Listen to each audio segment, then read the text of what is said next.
সাধারণ ডাল রান্না যদি খেতে লাগে অসাধারণ, তাহলে একটু এইভাবে রান্না করলে ক্ষতি কি বলেন তো আপনারা? হ্যালো এভরিওয়ান, আসসালামু আলাইকুম। প্রচন্ড গরমে যখন কোনো কিছু দিয়েই খেতে ইচ্ছা করে না, তখন এরকম একটি ডাল রান্না দিয়ে ভাত খাওয়া যাবে তৃপ্তি সহকারে। তো আমি যেভাবে এই ডালটা রান্না করি সেটাই আপনাদের সাথে শেয়ার করছি। আমি তেলের ভিতরে একটা তেজপাতা, 2 টুকরা দারুচিনি, একটা এলাচ আর 2টা লং দিয়েছি। এরপর দিয়েছি কিছু পেঁয়াজ কুচি ও রসুন কুচি।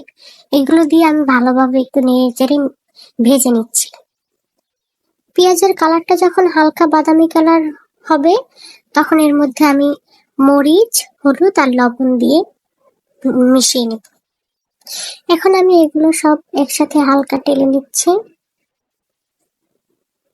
এই সময় চুলার আঁচটা একটু লোতে রাখতে হবে, নয়তো মশলাগুলো পুড়ে যাবে। মশলাটা কষানোর জন্য আমি একটু পানি দিয়েছি। পানিটা যখন বলক আসবে তখন আমি এর মধ্যে কিউব করে রাখা আলুগুলো দিয়ে দেব। এই ডাল রান্নাটায় আলু ইউজ করলে অনেক মজা লাগে। আলুটা সিদ্ধ হতে একটু সময় লাগবে, তাই আমি আগিয়ে দিয়েছি। এখন আমি ঢাকনা দিয়ে ঢেকে দিয়েছি যেন তাড়াতাড়ি সিদ্ধ হয়ে যায়। তেলটা যখন উপরে চলে আসবে তখন আমি এর মধ্যে ডালগুলো দিয়ে দিব। ডাল দেওয়ার পর আমি এখন সবগুলো একসাথে ভালোভাবে কিছুক্ষণ কষিয়ে নিব। একটু সময় নিয়ে কষিয়ে নিব, কারণ